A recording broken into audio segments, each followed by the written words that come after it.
నిర్మూలన సంఘం ప్రధాన కార్యదర్శిగా ఉన్నారు. దయచేసి వారిని 2 నిమిషాల కన్నా ఎక్కువ టైం తీసుకోవద్దని కోరుతున్నాను. ధన్యవాదాలు సార్. జస్టిస్ చంద్రయ్య గారు వేదిక మీద ఉన్నారు. మా సంఘానికి అత్యంత ఆప్తులు, మా సూర్యనారాయణ మాస్టర్ మా సంఘానికి ఉపాధ్యక్షులు, ఇంకా గౌరవనీయులు సభ మీద ఆశీర్వాదం వైద్యులందరికీ ధన్యవాదాలు తెలుపుకుంటున్నాం. అయితే ఇందాక మాట్లాడుతూ ఈ మధ్య కాలంలో విడాకులు ఎక్కువైపోయాయి, పర్సంటేజ్ పెరిగిందని చెప్పారు సార్. దానికి కారణం ఏంటంటే సమాజంలో సాంకేతిక విద్య పెరిగింది. అంటే అంత టెక్నికల్. మీరు మీ పిల్లల్ని ఏం చేస్తారంటే ఇంజనీర్ని చేస్తా, డాక్టర్ని చేస్తా, లాయర్ని చేస్తా, ఇంకేదో చేస్తా. మంచి పౌరులుగా తయారు చేస్తారని సమాజంలో ఎవరికి లేదు. అంటే నైతిక విద్య తగ్గింది. సమాజంలో నైతిక విద్య తగ్గడమే అన్ని అనర్థాలకు కారణం. అది కుల సమస్యైనా, సామాజిక సమస్యైనా, ఇతర ఏ సమస్యలైనా నైతికతని అందిపుచ్చుకునే వాళ్ళు లేరు. ఈ నైతిక అంశాలను చెప్పేవాళ్ళు లేరు.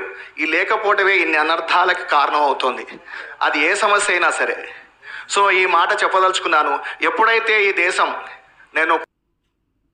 ఆ క్షణం బాగుపడుతుంది, అంతవరకు ఈ దేశం బాగుపడదు.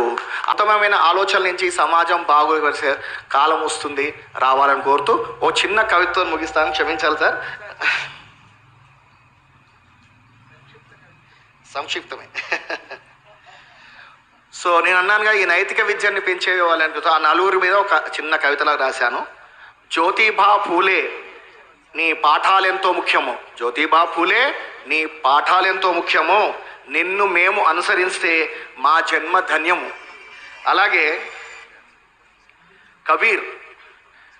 కబీర్ దాసు నీ కీర్తనలు ఎంతో ముఖ్యం. కబీర్ తన కీర్తనల ద్వారా దేశాన్ని మొత్తం ఊపేశాడు. హిందూ ముస్లిం ఐక్యతని కానీ ఇంకేదైనా కానీ చెప్పగలిగే స్థాయికి ఎదిగాడు.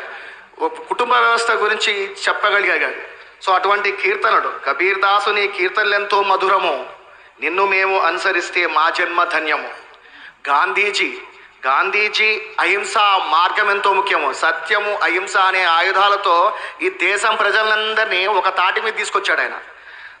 గాంధీజీ అహింస మార్గం ఎంతో ముఖ్యము, నిన్ను మేము అనుసరిస్తే మా జన్మ ధన్యము. అలాగే అంబేద్కర్ గురువా నీ రచనలు ఎంతో ముఖ్యం. ఆయన రచనలు కనుక చదివితే మనిషి ఆటోమేటిక్గా మారిపోతాడు.